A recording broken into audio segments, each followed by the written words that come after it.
So let's talk about AA meetings, all right? So AA meetings are great. I really like AA. If you can't afford a psychologist, it's very cheap therapy. You just got to put a few dollars in the pot to help pay for coffee and such.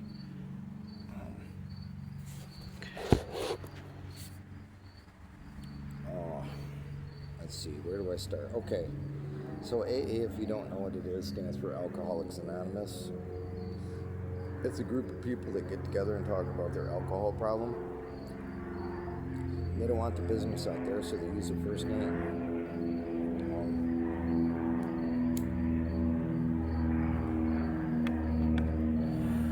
Uh,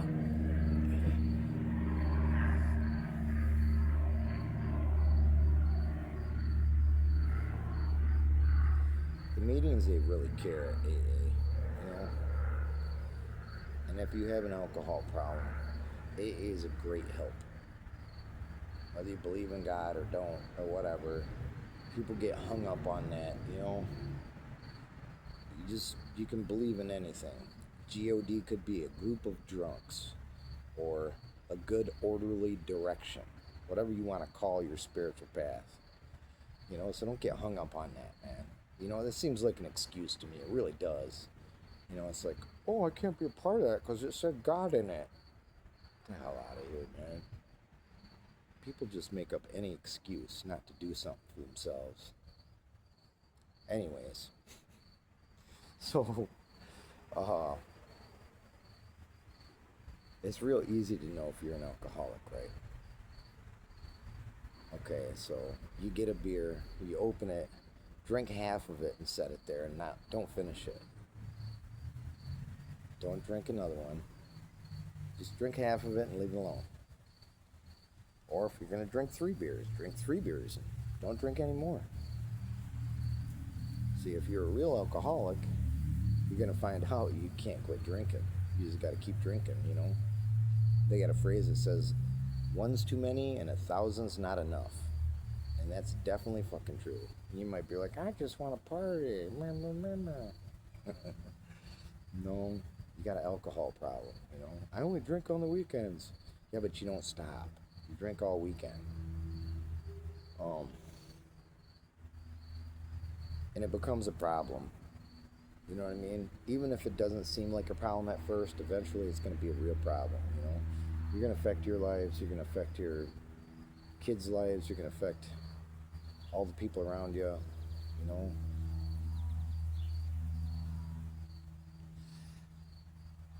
And I'm an alcoholic. I can't stop. I won't even take 1 beer because if I drink 1 beer, it's just there's going to be 6, 10, 20, and fucking fifth after that. It's just going to be a mess. And I'm just going to keep drinking every day to the point where I'm so addicted to alcohol that I have to detox from it. And it's horrible. That does exist. And you get the shakes and the DTs, yes, from alcohol that you can buy over the counter. And it's horrible. It's horrendous. Try drinking for a month straight and then quit. See what happens. And that shit can kill you. I didn't believe it either, but it can. But Alcoholics Anonymous is really good, man, because everybody there knows they have a problem and they're trying to get help. They're trying to fix their life. Like, I was talking about other group meetings. Like, a lot of people just are faking the funk. Now, there's people in AA that are doing the same. They have to be court ordered, so they're just like, yeah, let me go through these motions. I've done it when I first started. I didn't think I had an alcohol problem. I looked around the room and I was like, these people are really fucked up. I don't have a drinking problem. I just drink on the weekends. I drink with my buddies at a party, I don't have an alcohol problem. Come to find out, I had an alcohol problem. I just didn't realize it. And a lot of people don't realize it, It's like, I don't have a drinking problem. I just drink until I get drunk. I like to drink. It's fun, blah, blah, blah. They got some excuse, And,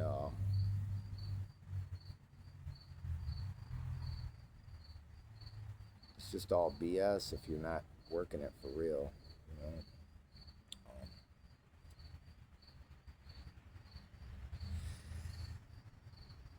I don't know.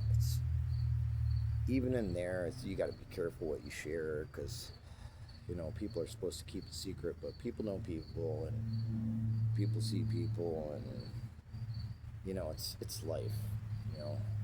But for the most part, AA is a really good place. You can really get some help there.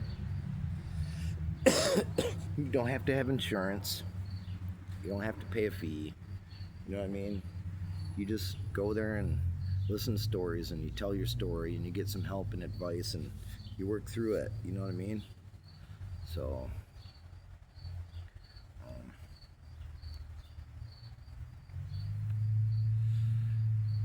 I don't know. AA for me has been a lifesaver.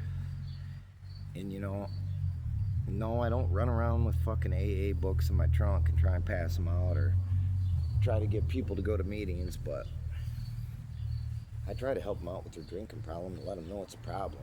I try to have compassion on them. And that's a lot of problem in America. Like, people don't have any compassion for people that are addicts. And let me tell you, I've lived as one most of my life, and it's very lonely and it's very rough. And it stops you from getting help because there's so much stigmatism attached to it. Well, it's your fault. You're buying all them drugs. It's your fault. You're drinking. Yeah, it is at first. But then it becomes an addiction. And you have to have it. If you don't have it, you're sick. And then once you get to that point, you don't want to stop because you don't want to feel like you're like shit. You don't want to feel sick. You know? And it's like people who reach out for help with addiction is really stigmatized, and looked down upon. That's why it's called Alcoholics Anonymous. And there's Narcotics Anonymous also. There's all kinds of 12-step programs. You can really start getting down the scale. Sex Addicts Anonymous, Overeaters Anonymous, Gamblers Anonymous, Anonymous. You made the last one up, I think. I don't know, unless there is an Anonymous. But, it's tough dealing with addiction, and it ruins your family. It's like, I don't know. I made so many bad choices, dude, because of alcohol. And you just get the case of the fuck it's when you're drunk. You don't care. And that's the dangerous thing about alcohol is, like, for me, if I'm feeling pissed off or hurt, especially when I'm hurt, it just numbs everything. It takes it away. You don't have to worry. You're relaxed, you're mellow, you're having fun, you don't have a care in the world. But once that shit wears off, it's still fucking there. You know what I mean? It's like getting your toe cut off and taking some painkillers for it. You might not feel it, but once it wears off, you're going to feel that toe's gone. And you're going to feel that pain again. And that's kind of how life is. And we try to drown everything with it, and because it becomes so easy. It's like, oh, I'm feeling sad, I'll drink. Oh, I want to be happy, I'll drink. Oh, this woman broke up with me, I'll drink.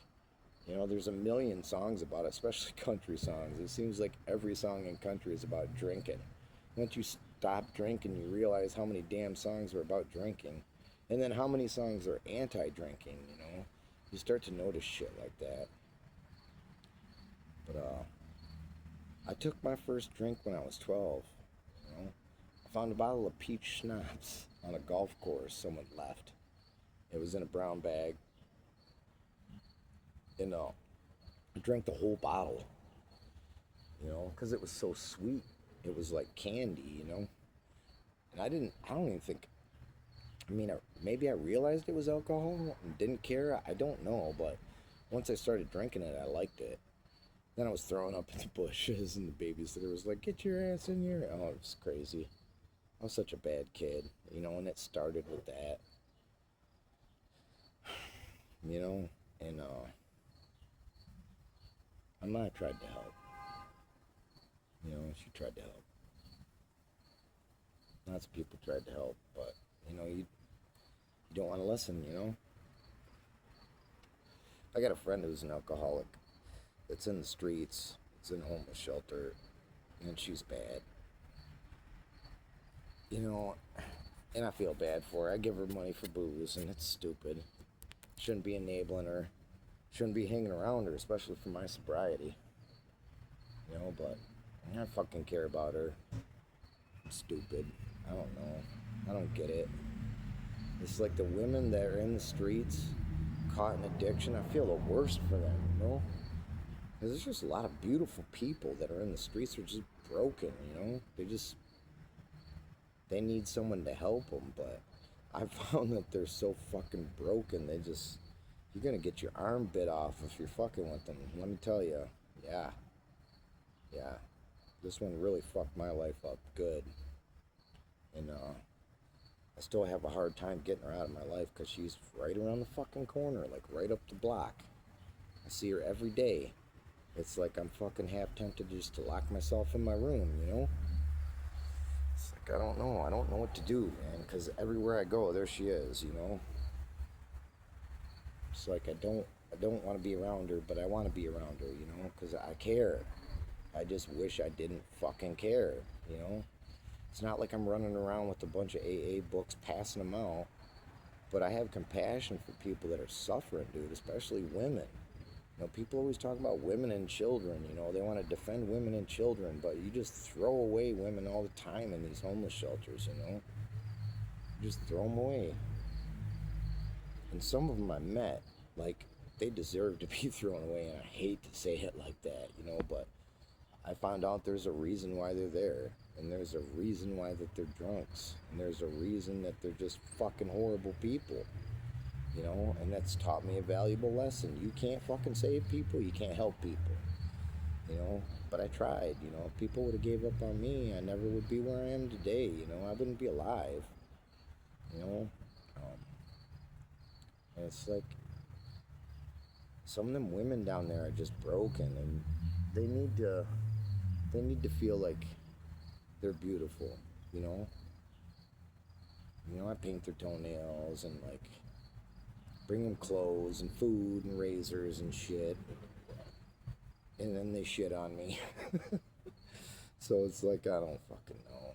I'm done with it for real, but I was trying, you know. But I don't know. It's difficult dealing with my own sobriety and then trying to help somebody else. I just can't do it. It's like trying to save somebody drowning, except they're trying to grab you by your ankle and pull you down on purpose, you know? So it's tough. But for my own mental health, I gotta worry about me, you know? But I'm getting a little off track. So AA is a wonderful place. And I suggest anybody try a meeting. You know, you can look in churches usually. They're in halls. They're everywhere, you know? If you're fed up with being caught in that cycle of addiction and, you know, drinking and throwing up and getting the shakes and just going through it, and you gotta have liquor, and you gotta, you know, here's one with, I would have to plan getting my liquor around holidays, you know? Like, oh shit, the stores are gonna be closed this day or these 2 days, so I gotta stock up, you know? And it was just nuts. It was just crazy, man, you know? But, I don't know. It's been a long path for me. Maybe someday I'll share my story, you know. A lot of people know it, but the whole world doesn't know it, so there's that. But, I don't know, I just want to help people, you know. I want to see them get some kind of help, you know. But, alright, YouTube. Talk to you later.